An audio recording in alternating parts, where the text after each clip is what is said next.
I am here with John Lackness with ELENOS Group. They are a broadcast solution company. Tell us a little bit about the technology that y'all have over at your company. You bet, Chris, and thanks for coming by and seeing us today. The company's actually been around since the late 50s. It started out in radio broadcasting, the AM and FM transmitters. We branched out recently. We were bought out by a group out of Italy called the ELENOS Company. We now are big into radio automation software.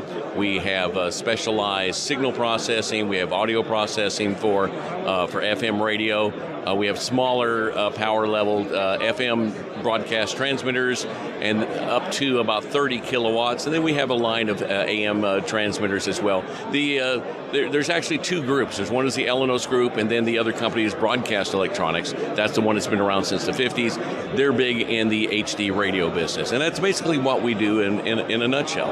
And it's been interesting to see the marriage between analog and digital and the transition over to digital in the world of radio.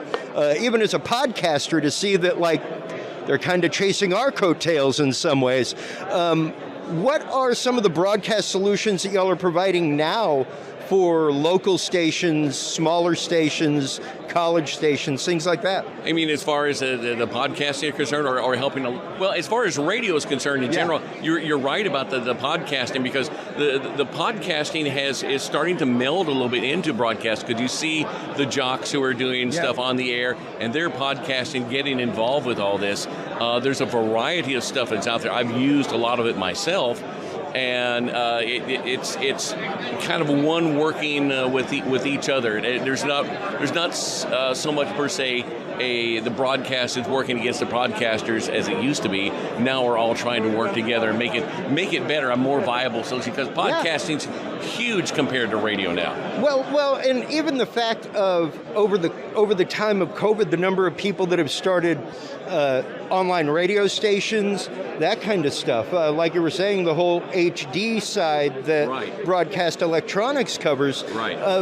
What kind of integration tools do y'all have for smaller stations, local stations, colleges, that kind of stuff? Well, a lot of the HD implementation depends on not only where the station is located, but also there are spacing requirements that are allowed by the FCC. We do have a full line of equipment that if a college, university determines that they can go HD, or they need to in order to have the sub-channels for use by maybe other educational venues, or maybe by community, we can supply them that equipment in order to cover the area. And coverage is varied depending on the amount of power that they are allotted by the FCC.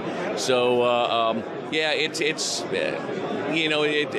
as needed, I guess you could say. Yeah. So this is definitely more for people that are beyond the pirate radio realm. Absolutely. And going to a much larger world. Exactly, because this is all licensed type equipment. The pirate radio, to me, it's always going to be around, and everybody deals with it, and it is what it is. Yeah, there will always be some guy on a ham circuit out there mashing a microphone and doing something. But podcasting is interesting, because you have people with so many different opinions and talk about. They can really get micro into their community or into a region. And I've always been fascinated by podcasting, and getting ready to start something out about equipment myself here before too long. So it's a wonderful venue. Well, tell us a little bit about this rack of gear that you have over here, because this is beautiful stuff. Yeah.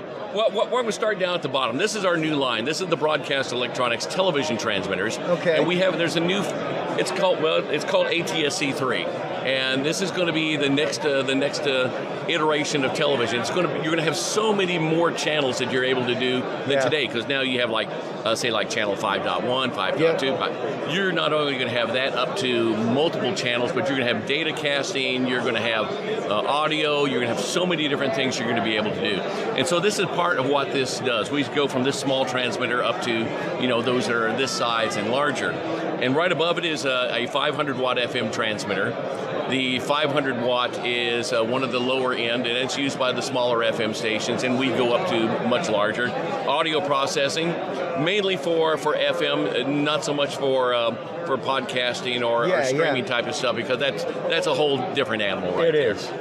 These are the microwave systems that are used to get what we call STLs, or studio to transmitter links. The Marty line has been around since about 1960, and when you go to a radio station, it's a generic term. It literally is a generic. It is. It's the Marty, and so everybody knows what it is. And then this is just a part of our GUI as far as our radio, and then I have another one up here for our television up here, which shows the IOs for the television transmitter. As we see, we don't have an input going in right now, but I can take, and if something fails, I can find something that's gone bad. I can grab it, I can pull it down, and open up specific things that are happening within each module. So it helps you troubleshoot in case there's a problem. And I see even here the color coordination of the fact of whether or not things are connected. That gives you it is at a glance. As far as a former systems engineer, that is beautiful to know. You don't have to hop back behind the rig to find out what's going wrong. You just pull out your iPhone or your Galaxy, and you just look and see what the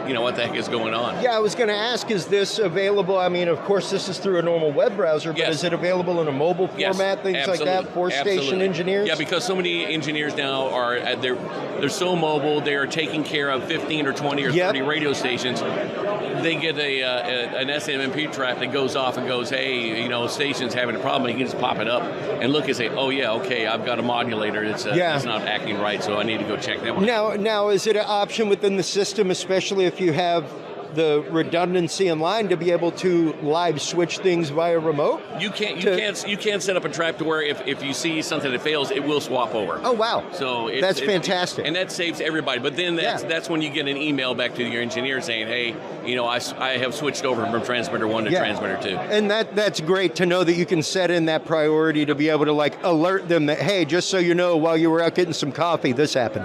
10 years ago, we wouldn't even have thought that this was even possible. And it was the dream. Yes, it was a dream, literally. Because when I was an engineer for radio stations, if a station went off, you were guessing at 2 o'clock in the morning what was happening, and then you wasted hours. And this is just so much easier. Well, even just signal tracing to find out where the problem is. Absolutely. You spend hours. So just a little quick thing. This little down here.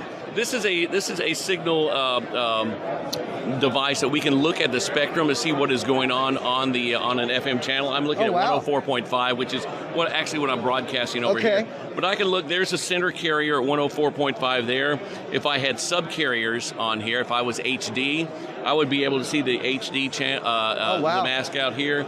I'm looking here at the modulation. I'm looking at RDS. There's a whole. Seeing there's a stereo signal down in the lower right-hand corner. There's just a lot of stuff, and I can drive around town and look at my competition. So it's really interesting to see what you. Yeah. You can compare and contrast your signal versus theirs. What's their audio quality? If there's something wrong. That's pretty incredible. Well, John, where can everybody go to find out more about ELENOS Group and broadcast electronics? Where can they go to start getting into systems like this for their local station? Sure. It's the company is Broadcast Electronics, owned by the ELENOS Group, and we're at bdcast.com, or my phone number 210-665-0274. I keep forgetting what it is, but that's my direct number since I handle all the western U.S. from the Mississippi River over. So great. Well, thank you so much for taking the time. I greatly appreciate it. Enjoy the rest of the Texas Association of Broadcasters trade show. We are here with Robert Erickson with Grass Valley. How are you doing today? It is absolutely fantastic to be out here with humans, people, interacting, seeing things. I know. It's like half of me just wants to walk up to somebody and I think I shake hand. I don't know how this works, but it's great to be out. Yeah, it's like you're some kind